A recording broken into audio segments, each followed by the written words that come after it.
We are going to start working with triangles, and we're going to start this first section with the Pythagorean theorem, which is probably recognized as a squared plus b squared equals c squared. And that's a formula. Now what that means is if you have two sides of a triangle, you can find out the length of the third side, assuming that it is a right triangle, meaning it has a right angle, which I am marking right now in all these. So if you have a triangle with a right angle, called a right triangle, and you know any two sides, you can find out the third using that formula.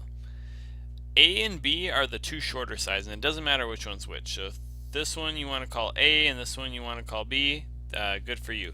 The longest side, the hypotenuse, the side across from the right angle, is always going to be C no matter what. That one's going to be C. We'll call this one A and this one B because I feel like it. 11, if I plug those things in then, it says A squared, so 11 squared plus B squared, so 7 squared equals C squared, which in this case is X. We don't know the number, so we just put X squared. So all of these are squared. Now the nice thing about 11 squared is it's actually a number. You plug it in your calculator, 121. Same thing with 7 squared. You plug it in your calculator, you get a number, 49.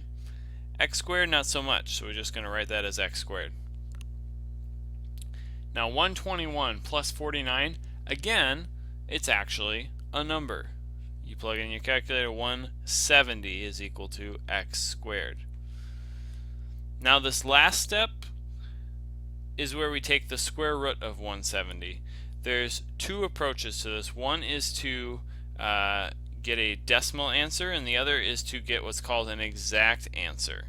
And we're going to focus on that. So we're going to do radical form, or simplest radical form, meaning that we keep it as an exact thing. We keep a square root symbol on our answer.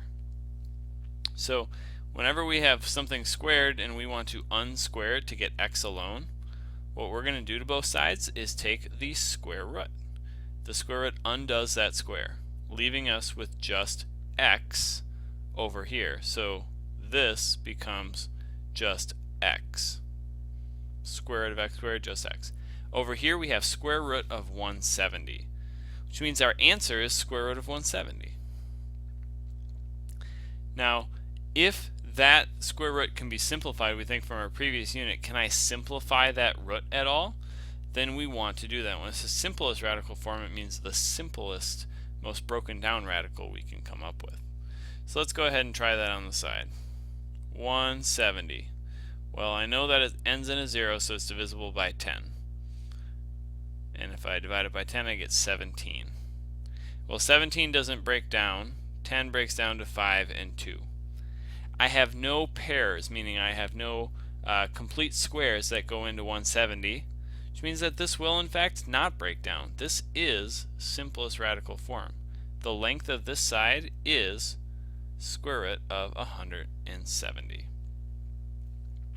Try one more example that's a little bit different. On number 2, you'll notice that we have the longest side given to us, and one of the shorter sides is x. So in this case, my a and b, again, don't matter. You can choose this one to be a, this one to be b, or vice versa. But this one has to be c. X is not necessarily c, it's the longest side, the hypotenuse. So that's 15 in this problem. So using our formula, 14 squared plus x squared equals 15 squared.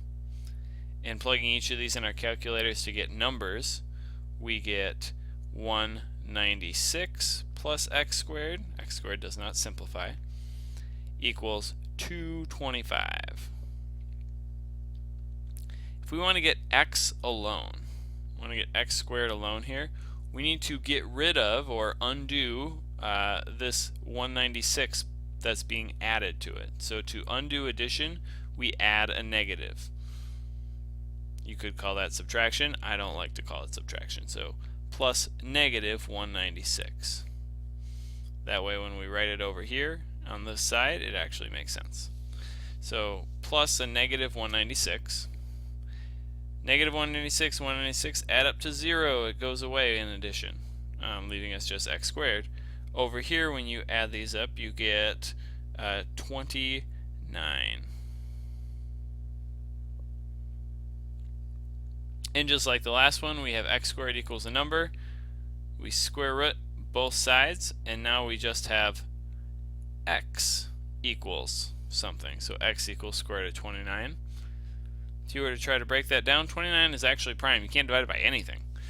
So it is very much going to be the final answer. Square root of 29. One thing to be aware of when you get to number 4 here, and you have to square something like this, the square of that number is going to be just 15, because what you're doing is you're taking this squared, and just like some of our previous example, the square and the square root undo one another, leaving you with 15 as that number squared. So just be aware when you get to that point, that's what you should expect.